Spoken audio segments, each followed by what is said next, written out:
ధన్యవాదాలు తెలియజేస్తున్నాం. ఈరోజు ఈ యొక్క దేవతల వైద్యుడైన ధన్వంతరి యొక్క జయంతిలో సందర్భంగా ఈ యొక్క అవపవాలు ఈ యొక్క కార్యక్రమాన్ని ప్రారంభించడం ఎంతో సంతోషకరం.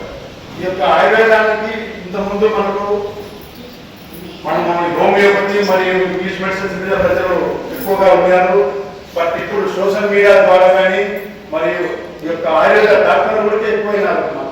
వాళ్ళ ద్వారా కానీ ఈ యొక్క ఆయుర్వేదం వైపు ప్రతి ఒక్కరూ చేయించుకోవాలని మంచి ట్రీట్మెంట్ తీసుకున్న ఉద్దేశంతో ప్రజలందరూ ఆయుర్వేదం కూడా కావాలనే ఉద్దేశంతో డాక్టర్ దగ్గరకు పోతున్నారు. అదేవిధంగా ఈ యొక్క ఆయుర్వేదం అనేది మనకు పురాతన కాలం నుంచి మనకు ఉంది. అదే కొత్త కాదు, కానీ చాలా రోజులు దీన్ని మరుగున పడేసినారు. మనకన్నా విదేశాలలో బ్రహ్మాండంగా దీనికి ప్రాచుర్యం ఉంది. ఈ యొక్క ఆయుర్వేద శాస్త్రాన్ని మన వాళ్ళు ఇప్పుడుగా మరియు ఈ యొక్క ప్రజల్లోకి వస్తుంది. తప్పకుండా ఈ యొక్క ఆయుర్వేదంలో ఖచ్చితంగా మనం ట్రీట్మెంట్ తీసుకుంటే తగ్గే పద్ధతిగా ఉంటే ఖచ్చితంగా అవుతుంది. మళ్ళా ఉండే వేయాలన్నమాట. ఆయుర్వేదంలో మనం ఖచ్చితంగా డయాగ్నోసిస్ తీసుకుంటే ఖచ్చితంగా పోతుంది. మళ్ళీ వచ్చే ఛాన్స్ చాలా తక్కువ. కాబట్టి ఈ యొక్క ఆయుర్వేదాల గురించి ఈ యొక్క ధన్వంతరి ఆయన రోజున ఈ యొక్క కార్యక్రమం అవోపవాలు చేయడం చాలా సంతోషకరం. మరియు ఈ యొక్క అవకాశం ఇచ్చిన అవోపవారికి సభాముఖంగా ధన్యవాదాలు తెలియజేస్తున్నాం.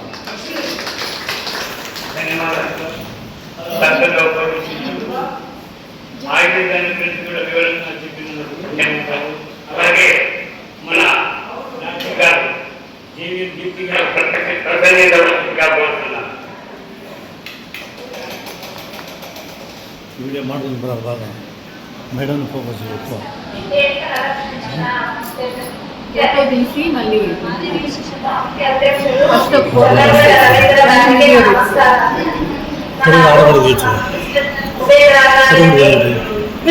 సార్, నేను చూసుకుంటా. నా బడ్జెట్ కాబట్టి మీరు పోండి.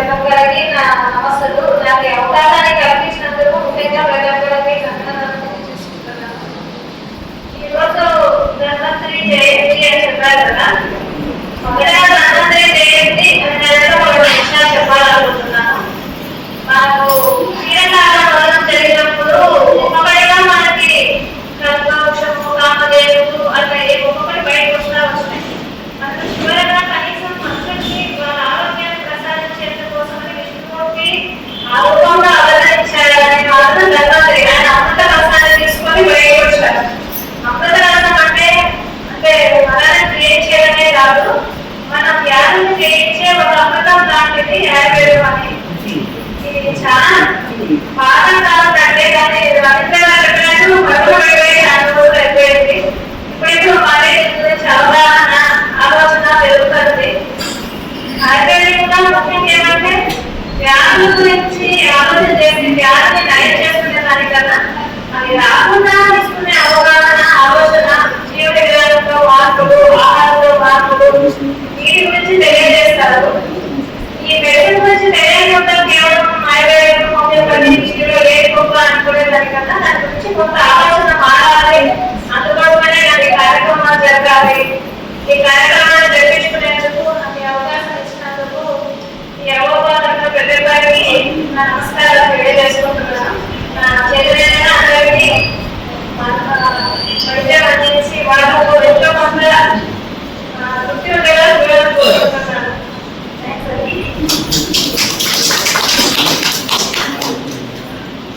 ఇక్కడ మనకి గోపాలకులు, గర్భసములు, చర్మ సంబంధ వ్యాధులు, ఈ క్యాన్సర్ సమస్య, మలబద్ధకము, కొంచెం నిద్ర లేని సమస్యలు, స్కిన్ ఎలర్జీ, రెస్పిరేటరీ ఎలర్జీ, వీటన్నిటికీ మనం మందులు కూడా అవైలబుల్ గా ఉన్నాయి. పేదవారికి అవసరమైన మందులను కూడా మనం ప్రొవైడ్ చేస్తాము. వేరే ఏదైనా అవకాశం ఉంది, వాళ్ళకు అవసరం ఉంది ఇంకోటి ఎవరు చేయాలన్నది మనం వాళ్ళకి సూచిస్తున్నాం. ధన్యవాదాలు మేడం. అలాగే మన ఫిజియోథెరపీ డాక్టర్ గారు కృష్ణమోహన్ గారు మీ గురించి మీరు చేసే వైద్యం గురించి చెప్పారు. నమస్కారం. ముఖ్యంగా ఈరోజు కార్యక్రమాన్ని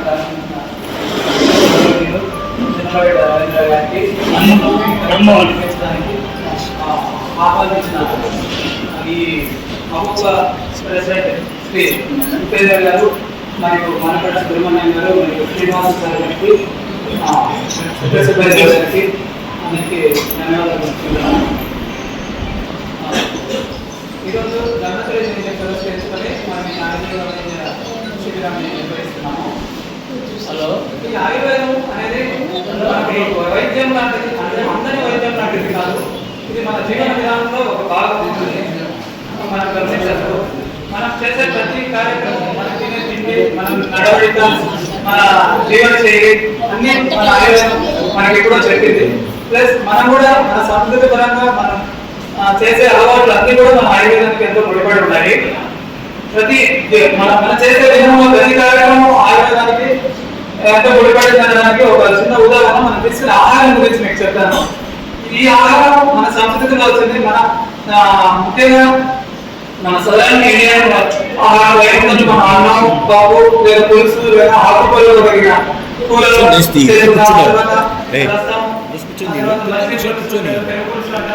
తర్వాత పచ్చళ్ళు, తర్వాత పెరుగు, తర్వాత పాయసము, లడ్డు, ఏవైనా ఒక బిర్యానీ లాంటిది, పలావ్ లాంటిది ప్రతి ఆహారం మనం తీసుకునే ప్రతి ఆహారము ఈ ఆయుర్వేదానికి సంబంధించింది అని మనం గమనించవచ్చు.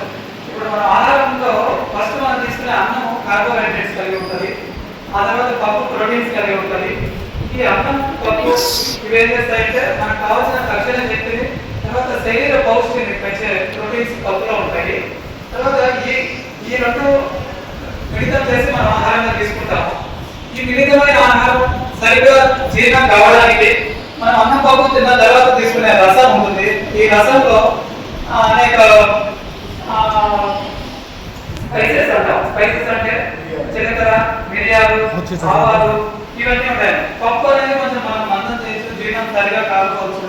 సో పప్పు తర్వాత వెంటనే మనం తీసుకునే రసం లేదా పులుసులు ఇవన్నీ ఏం చేస్తాయి, మన జీర్ణ శక్తిని, తర్వాత అన్నవాహికలో ఈ జీర్ణం కావాల్సిన ఆహారాన్ని చరణం చేసి పై నుండి అన్నవాహికానికి కిందికి తీసుకుపోయడానికి ఇవి చాలా హెల్ప్ చేస్తాయి.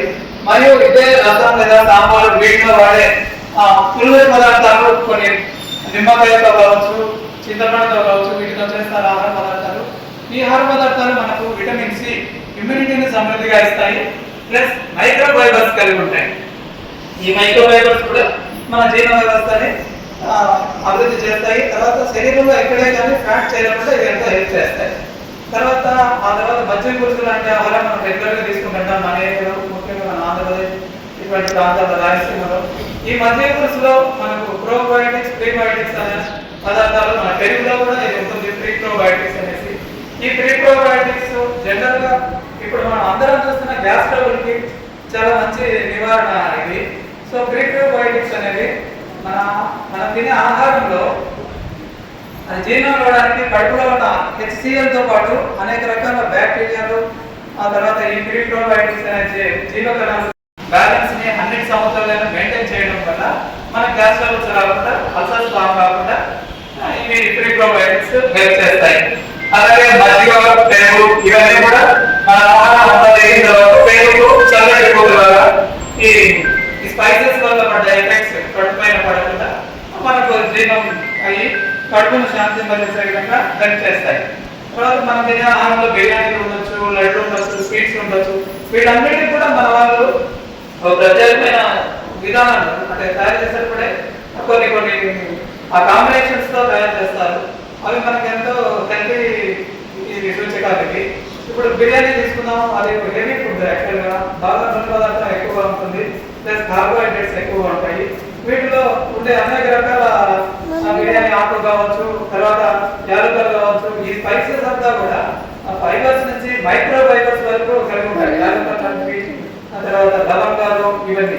వీటిలో ఉన్న మైక్రో ఫైబర్స్ ఏమవుతాయంటే కడుపులో కానీ ఎక్కడే కానీ కొవ్వులు పేర్కొనకుండా, ఈవెన్ గుండె రక్తాన్ని ఇచ్చే రక్తనాళాల్లో కూడా మనకు కొవ్వు పేర్కొనే అవకాశం ఉంటుంది. మన కొలెస్ట్రాల్ గాడ్ ఎఫెక్ట్స్ లాగా చదువుతుంటాం, వింటుంటాం. ఇటువంటి వాటిని కూడా ఈ చిన్న మైక్రో ఫైబర్స్ అంటే యాలకులు, ఈ వీటి వల్ల వచ్చే పీచు పదార్థాలు, లవంగాలు, వీటి వల్ల వచ్చే పీచు పదార్థాలు ఇవి మన శరీరంలో వాతాన్ని చేయలేవు, ఈ కొలెస్ట్రాల్ చేయలేవు. సో మనకు దగ్గర ప్రతి తినే ఆహారంలో కూడా మనకు ఆయుర్వేదం ఉందనే చెప్పుకోవచ్చు. అట్లే మనం ఈ దైనందినంలో కొంచెం కొత్త రుచులు చూడటము, కొత్తగా చూడటము, లేదంటే వేడితో పాటు తీపి కలపడము, చల్లటి పదార్థాలు కలపడము, ఇట్లా డిఫరెంట్ ఐటమ్స్ మనం కలుపుతున్నాం. అవి మన శరీరానికి అవి హాని చేస్తాయన్నమాట. సో దాన్ని మనం ఈ వికృత దాని గురించి కూడా ఎంతో ఆయుర్వేదం చాలా చక్కగా చెప్పింది. ఏ సీజన్ లో ఎప్పుడు ఎక్కడ ఎట్లా ఏమి తినాలి అనేసి ఆయుర్వేదం ప్రతి విషయం గురించి, ప్రతి ఆహారం గురించి, ప్రతి పండు గురించి, ప్రతి ఆకుకూర కూరగాయ గురించి ఎట్లా చెప్పింది. ఇప్పుడు మన చలికాలం అందరూ ఐస్ క్రీమ్ తింటారు, అది ఎండాకాలం మనం జనరల్ ఐస్ క్రీమ్ తింటున్నాం, మన చలికాలంలో తిన్నాం, వర్షంలో తిన్నాం, ఇట్లాంటి మనం ఈ కోమలు కొత్త కోమలు చూస్తుంటాం. ఇవన్నీ కూడా అనేక రకాల బాధలకు లేదా అలర్జీలకు ఇటువంటి కారణాలు చేయొచ్చు.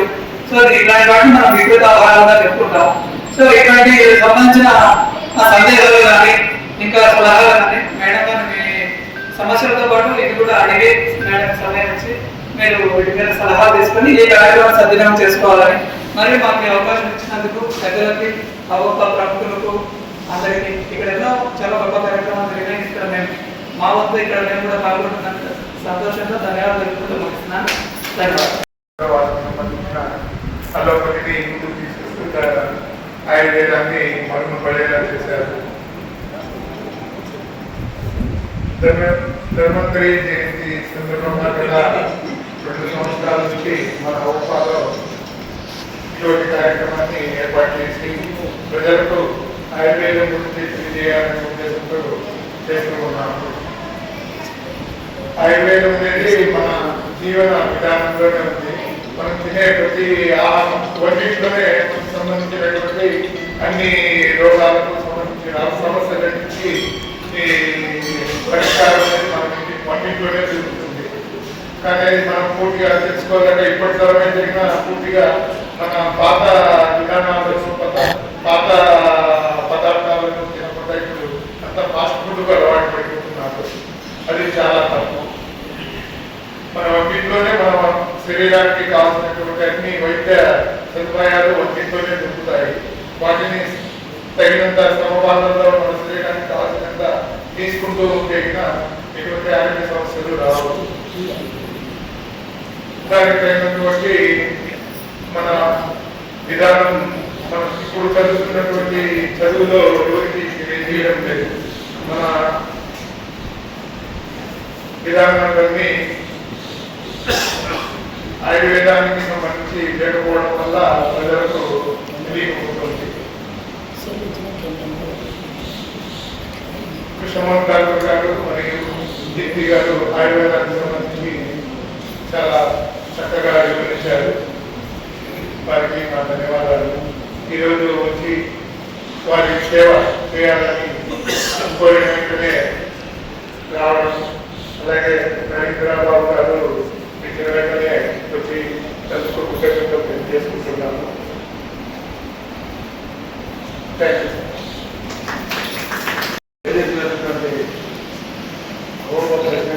గారికి, ఆరోగ్య సభ వైస్ ప్రెసిడెంట్ నరేంద్రబాబు గారికి, డాక్టర్ కృష్ణమోహన్ గారికి, మేడం దీప్తి గారికి, అందరికీ ఇక్కడ చేసినటువంటి అవకాశాలకు ఇతరులకు ధన్వంతరి జయంతి శుభాకాంక్షలు తెలియజేస్తున్నాను. ఇప్పుడే ప్రెసిడెంట్ గారు తెలియజేశారు. ఇది మనము 3 years నుంచి ధన్వంతరి జయంతి ఈ కార్యక్రమాన్ని జరుపుకుంటున్నాము. నిజంగా మన చాలా మందికి అలోపతితో ఎక్కువ లింక్ చేయడం వలన ఆయుర్వేదిక్ మందులన్నీ మరుగులు పడుతున్నాయి. ఇప్పుడు కొన్ని రోగాలకు ఈవెన్ క్యాన్సర్ కూడా ఆయుర్వేదిక్లోనే ట్రీట్మెంట్ ఉందనేది ఈవెన్ అమెరికా శాస్త్రవేత్తలు కూడా కనిపెట్టారు ఈ మధ్యనే. ఈవెన్ పార్కిన్సన్ రోగం అనే దానికి అసలు ఎక్కడ ఇంగ్లీష్లో మెడిసినే లేదు, దాంట్లో కూడా ఆయుర్వేదంలోనే ఉంది అని కూడా తెలియజేస్తున్నారు. కాబట్టి మనం మన దగ్గర కూడా ఆయన కూడా కొంతమంది క్యాన్సర్ పేషెంట్కు ఈ ఆయుర్వేదిక్ ట్రీట్మెంట్ ఇచ్చి తగ్గించాలంటే దాని యొక్క పవర్ అనేది ఎట్లా ఉంటుందనేది ఆలోచించండి. మన ఇంగ్లీష్ మెడిసిన్లో ఏదైనా జ్వరం వచ్చిందంటే డోలో 650 వేసుకుంటానే 1 నిమిషంలోనే తగ్గిపోతుందనే ఉద్దేశంతో చాలా మంది ప్రజలు ఒక ఇంగ్లీష్ మెడిసిన్కి ఇంప్లైంట్ అయ్యారు. మన పూర్వకాలంలో అసలు ఇంగ్లీష్ మెడిసిన్ అనేవి లేవు. ఈవెన్ శస్త్రచికిత్స కూడా చాలా మంది డాక్టర్లు ఆయుర్వేదిక్ డాక్టర్లే చేయడం జరిగింది. ఇలాంటి ఆయుర్వేదాన్ని మన ఇట్లా సంస్థల ద్వారా బయట తీసుకొచ్చి చాలా మందికి తెలియజేస్తే కొన్ని ఎక్కువ ఖర్చు లేకుండానే చిన్న సమస్యలు బాగవుతాయని నా ఉద్దేశం. నాకు ఈ అవకాశం ఇచ్చిన ప్రెసిడెంట్ గారికి ధన్యవాదాలు. దేవతా కార్య సిద్ధ్యర్థం సభాస్తంభ సముద్భవం శ్రీ నృసింహం మహావీరం నమామి ऋणमुक्तये లక్ష్మ్యాలింగిత వామాంగం భక్తానాం వరదాయకం శ్రీ నృసింహం మహావీరం నమామి ऋणमुक्तये ఆంత్రమాలాధరం శంఖచక్రాబ్జాయుధధారిణం శ్రీ నృసింహం మహావీరం నమామి ऋणमुक्तये స్మరణాత్ సర్వపాపఘ్నం కద్రూజవిషనాశనం శ్రీ నృసింహం మహావీరం నమామి ऋणमुक्तये సింహం నాదేన మహతా దిగ్దంతి భయనాశనం శ్రీ నృసింహం మహావీరం నమామి ऋणमुक्तये ప్రహ్లాదవరదం శ్రీశం దైత్యేశ్వర విదారణం శ్రీ నృసింహం మహావీరం నమామి ऋणमुक्तये క్రూరగ్రహైః పీడితానాం భక్తానామభయప్రదం శ్రీ నృసింహం మహావీరం నమామి ऋणमुक्तये వేద వేదాంతయజ్ఞేశం బ్రహ్మరుద్రాదివందితం శ్రీ నృసింహం మహావీరం నమామి ऋणमुक्तये యయిదం పఠతే నిత్యం ऋणमोचन संहितं అనృణీ జాయతే సద్యో ధనం శీఘ్రమవాప్నుయాత్.